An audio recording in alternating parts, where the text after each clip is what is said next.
All right, today we're diving into a case that honestly feels like it was ripped straight from a crime thriller, but it is tragically, horrifyingly real. It's a story about love, betrayal, and a discovery that left an entire nation asking one single, chilling question. Now that question alone sounds like something out of a movie, doesn't it? But for investigators in the city of Meerut, this was no movie plot. This was a grim reality. And the secret they were about to uncover, literally cemented inside this drum, was more disturbing than anyone could have possibly braced themselves for. So, our story kicks off in the Indiranagar area of Meerut. It's here, inside a house, that authorities find a sealed, cement-filled drum. And with that single, gruesome discovery, one of India's most sensational murder cases was about to blow wide open. So let's get right into it. What exactly was the Blue Drum's secret? We're going to unpack this whole thing piece by piece. Okay, so here's the case in a nutshell. Police allege that a man named Saurabh Rajput was murdered. The accused, his own wife, Muskan Rastogi, and her lover, Sahil Shukla. But you know, it was the sheer brutality of the cover-up, dismembering the body and then sealing it in cement, that just sent shockwaves through the public. So the big question is, how did something this horrific even happen? Well, the police investigation paints a really chilling picture of a meticulously planned murder and an equally calculated cover-up. Just look at the sequence of events that the police have laid out. It's horrifyingly methodical. Saurabh was allegedly drugged first, then stabbed to death. But the crime didn't stop there. His body was then dismembered, sealed into that now infamous drum with cement, and then the suspects took off. I mean, it just speaks to a level of cold calculation that's really hard to wrap your head around. And this timeline, it just shows you how premeditated police believe this all was. They claim the planning started way back in November 2023, months before the murder. The killing itself happened on March 4th. The arrest followed just 2 weeks later. But it's that last entry that adds this whole other tragic layer to an already devastating story. A baby born while the mother is in custody. You know, behind all these shocking headlines, there are real people.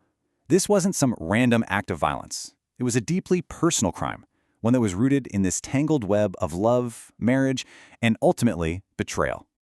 So let's meet the central figures. We have Saurabh, the victim, and Muskan, the accused. And they had what's described as a love marriage, and they already had a daughter together. And then you have Sahil, Muskan's alleged lover and co-accused. The fact that this was a marriage of choice, not an arranged one, it just makes the alleged betrayal at the heart of all this feel even more profound. Of course, every investigation has to answer the big question: why? And in this case, figuring out the motive wasn't exactly a straight line. It actually started with some really strange clues that led to some pretty wild speculation. Early on, the media was just buzzing with this black magic theory, and you can kind of see why. Investigators found these strange symbols, sketches, and other occult-like items at the scene. It was super sensational. But in the end, the police investigation landed on a much more common, though no less tragic motive: a love affair, where the husband was simply seen as an obstacle that had to be removed. And eventually, the official police charge sheet put all those occult rumors to bed for good. Their conclusion was crystal clear. There was zero evidence of black magic.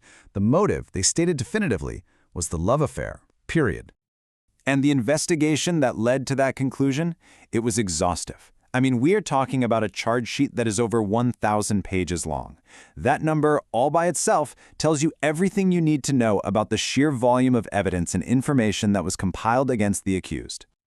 So what's in those 1,000+ pages? Well, it's a case built on this whole web of circumstantial evidence. You've got forensics, CCTV footage, mobile records, and witness statements from people like the shop owner who sold them the drum. But here's the most critical piece of the puzzle. The police admit they have no eyewitnesses to the murder itself. And that makes every single piece of this other evidence absolutely vital for the prosecution. The crime itself might be over, but the consequences? They're still rippling outwards, tearing families apart, and in the process, creating new, completely innocent victims. Believe me, this story is far from over. The fallout for the families has been just immense. On one side, you have Muskan's own parents, who have publicly disowned her and refused to help her legally. And on the other side, Sarov's family is in the state of deep suspicion and distrust. They're now demanding DNA tests to confirm the paternity of both the couple's first daughter and the new baby. And this is where the story takes its latest and maybe its most tragic turn. Right in the middle of all the accusations and the legal battles, a new life entered the world. While she was awaiting trial, Muskan gave birth to a baby girl, placing a profoundly vulnerable child right at the epicenter of this entire case. Muskan named her daughter Rada. And this small detail, her birth weight, her name, it just humanizes this tiny infant who's been born into the most unimaginable circumstances you can think of. Her entire world, for now, is the four walls of a prison.